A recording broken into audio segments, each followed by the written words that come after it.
What is going on, Trash Talkers? We are back with another episode for you. Today, we're going to go over some of the biggest stars from this year's NFL season. We're going to give you some of the hottest names and the best players to jump onto the scene. All that and much more coming your way right now.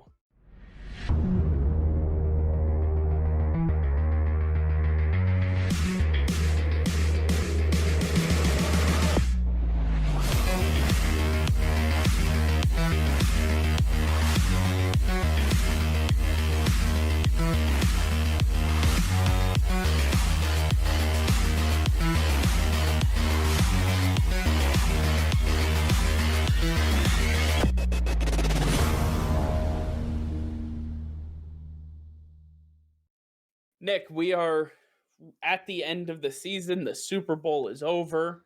We have declared a winner, and now it's time to reflect. If I've learned anything from all the coaches and the teachers and the doctors, everybody who has told me that at the end of everything, you need to sit back and reflect. So I think this is the perfect time to do that. I think we should take a look at the top 5 breakout stars from this season. And why don't you get us started with number 5? Yeah, so there were a ton of people who really broke on the scene, but I think there were a select few that really stood out amongst the rest. And it starts with James Bradberry. James Bradberry, who came over from the Carolina Panthers to the New York Giants and played under first-year head coach Joe Judge. I mean, James Bradberry, he got a big contract, and everybody was wondering, hey, can he be the guy? Is he worth the money? Well, he definitely showed up, and he had an okay stat line. He had 3 interceptions, 18 pass deflections, which is really high, 2 forced fumbles, and 54 tackles, which is pretty good for a corner. But I think what really showed up for James Bradberry is what doesn't count on the stat sheet. This guy was a lockdown defender. It was very hard to throw to his side of the field. The completion percentage for the receivers he was covering was very, very low. And those numbers just aren't on the stat sheet, unfortunately. But this guy is turning into one of the best lockdown corners in the NFL. He's still super young and has so much potential. He's the reason that this Giants team looked so good, especially on defense. They really, really looked the part and made Joe Judge look good as a first-year head coach. But James Bradberry, this is a guy that burst onto the scene this year. He was an elite corner this past year, and I'll continue to look for him next year and moving forward. Yeah, I mean, James Bradberry, he impressed us all year long, and, he kind of jumped onto the scene early, and he made a very strong case for Defensive Player of the Year. I think if he had continued to get a little more interceptions and some pass breakups, he honestly would have definitely been in the conversation as a top 2 or 3 candidate for this award. But overall, James Bradberry, one of the most incredible talents that we saw hop onto the scene this year. And he didn't just sit back in like a zone coverage or anything like that. He was up close, pressing up man-to-man defense, Joe Judge style of defense. This was honestly a little reminiscent of what the Patriots had in Stephon Gilmore. I mean, this is the type of guy that is going to be counted on to say, you're going to lock up the number 1 receiver on the other side of the ball, and then we're going to scheme for everyone else. But your job, lock that guy up. And you don't have to worry about it because he's going to get it done. So James Bradberry, I'm glad he made it onto this list. But number 4, I'm going to take it one step further, and I think we're going to go with somebody who shares his namesake, James Robinson.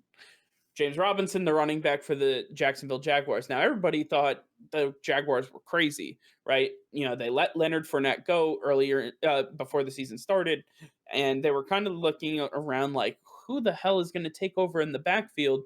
They're just a few years removed from going to the AFC Championship game and just a play or 2 away from going to the Super Bowl. So what's the issue with Leonard Fournette and all these guys that they've gotten rid of? Well, in comes James Robinson, and this guy is an absolute stud.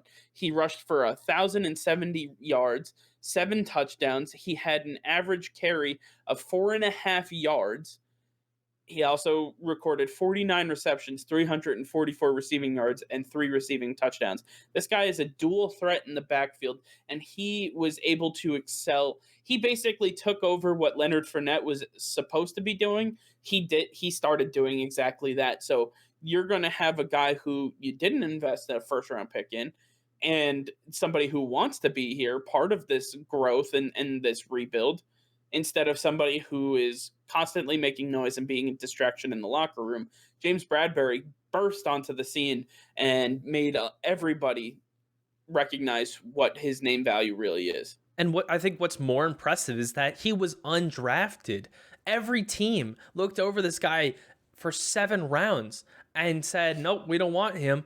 And then once the Jaguars got him on their team moving into training camp and then before the regular season, they were like, hey, we don't need Leonard Fournette because we see how special this guy is going to be.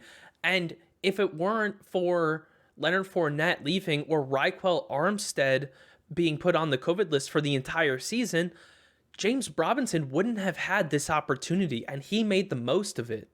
And like you said, he is an absolute dual threat. You don't see downhill runners like this who were able to catch 49 passes in a season. It's just unheard of. They kept saying that Josh Jacobs is going to get somewhere around this ballpark. Well, Josh Jacobs had nowhere near this amount of catches because he's not as good. Leonard Fournette, with the amount of passes that Brady was throwing him, still didn't have this many catches. I mean, James Robinson is going to thrive once they get a new quarterback in here with the new head coach. This whole system is getting a rebuild, and it's going to be around him and the quarterback because they are the lifeblood of this offense moving forward. So at number 3, it's DK Metcalf. And this one I think we struggled a little bit with because it's hard to say. DK Metcalf kind of came onto the scene in his rookie year in 2019. But then this past year, he truly stepped it up a notch and brought it to the next level. And that's when we saw the spectacular plays on offense and defense. I mean, everybody remembers how he stopped Buda Baker 90 yards down the field when it looked like it was just clear shot to the end zone, just completely took him down to the ground. One of the best plays of the season for sure. But DK Metcalf, what he did at his actual position, wide receiver, 70 catches for 1,075 yards and 11 touchdowns. This guy was a touchdown machine. He absolutely dominated, and this team seemed to decline on offense as the year went on. He did a lot of this in the first half of the season. I mean, if the offense never became stagnant in the second half of the season, I can only imagine what his numbers would have looked like. But DK Metcalf absolutely took the NFL by storm this season and said, hey, I'm an elite receiver. I'm one of the best there is, and I'm going to prove it to you. And he was so hard to cover. I remember when we were watching the Seahawks play the Patriots in week 2, how Stephon Gilmore, one of the best man coverage corners in the league, the reigning defensive player of the year at the time, could not stop this guy. DK was blowing past him, getting great separation, catching everything. He's too big, he's too strong, he's too fast. He has all of the attributes you want in a wide receiver, and he knows how to put it all together. He's such a special player. I mean, he had moments that were reminiscent of Calvin Johnson.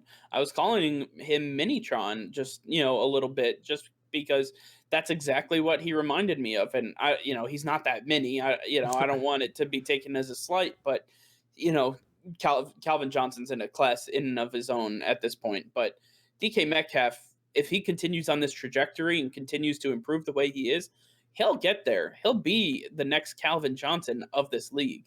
But one guy that I definitely want to pay homage to is number 2 here, and that would be Justin Herbert, taking over for the Los Angeles Chargers after a freak accident with Tyrod Taylor and, getting a punctured lung. Whether some people believe it was on purpose or not is completely up to you, whatever your conspiracy theories may lie. However, Justin Herbert, starting 14 games out of the 16, he had 4,336 passing yards, 31 touchdowns, 10 interceptions, and completed 2/3 of his passes. 2/3. That's incredible. That's some of the highest percentage that you'll find from a pro level quarterback. He also rushed for 234 yards and 5 touchdowns. This man is a true dual threat quarterback and arguably the best quarterback in this draft class. I think he has an incredible ceiling. He's going to lead the Chargers to a very long and lucrative history. I expect him to be here for the next 15 or so years in a Chargers blue and gold. I just believe that Justin Herbert showed us exactly what we should be expecting from some of these rookie quarterbacks. And this was his rookie season. He wasn't expecting to get the start right away. He can only go up from here.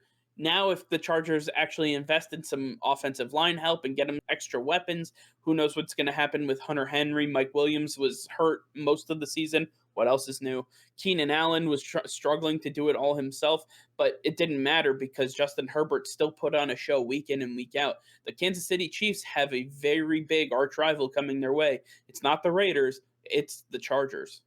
Hey, this really comes as no surprise to me because it was a year ago before he was drafted. I was saying he looks like Josh Allen, but he's going to be way better. And I was right. I mean, Justin Herbert absolutely balled out this past season. And I mean, hey, it's lucky that he has the weapons he has and had the team he was working with at the this past season, because not every rookie quarterback gets that. But he made the most of it. If you saw what this guy was able to do in college and you saw what he was able to do in the combine and his pro day, this guy is special. He's got special talent. He can fling it down the field accurately. Under pressure, it doesn't matter. I mean, this guy can do it all, make plays with his feet.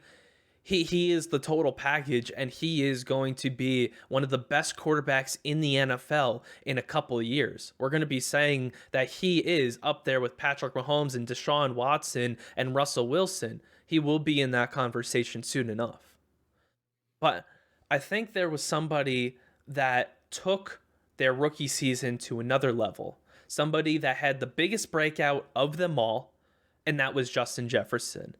88 receptions, 1,400 receiving yards, and 7 touchdowns on a team that was run heavy the entire time. A team that didn't pass them much, and he's competing against Adam Thielen, an elite wide receiver in his own right.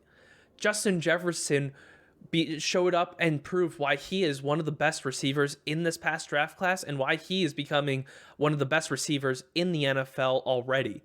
He is showing up. He is getting great separation. There isn't many corners in the NFL that can cover this guy because his route running is so precise. This guy has great hands, great athleticism. He is something special. Stephon Diggs is an afterthought for this team once they got Justin Jefferson, and it proves exactly that. I mean, Justin Jefferson, it's no surprise to me, as I've said on multiple occasions, I thought that he was the best receiver coming out of this class. I looked at CeeDee Lamb, I looked at Denzel Mims, I looked at some of these guys and was like, none of them compare to what Justin Jefferson can do on a football field. Just watching him glide with, and I think a lot of people took for granted the fact that he had Joe Burrow as his college quarterback. You can't take that for granted. Just because he has a great quarterback doesn't take away his precise route running, like you talked about, his innate ability to get behind defenders without having to break a sweat, and then being able to shift it into a second gear when he has to get away from them once he has the ball in his hands. It's absolutely incredible. He's like a human joystick. He really is.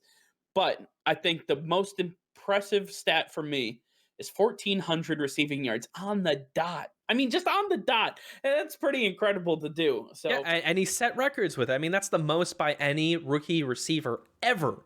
yeah, that's right. I mean, he passed Randy Moss for the Vikings record, and Anquan yeah, Bolden.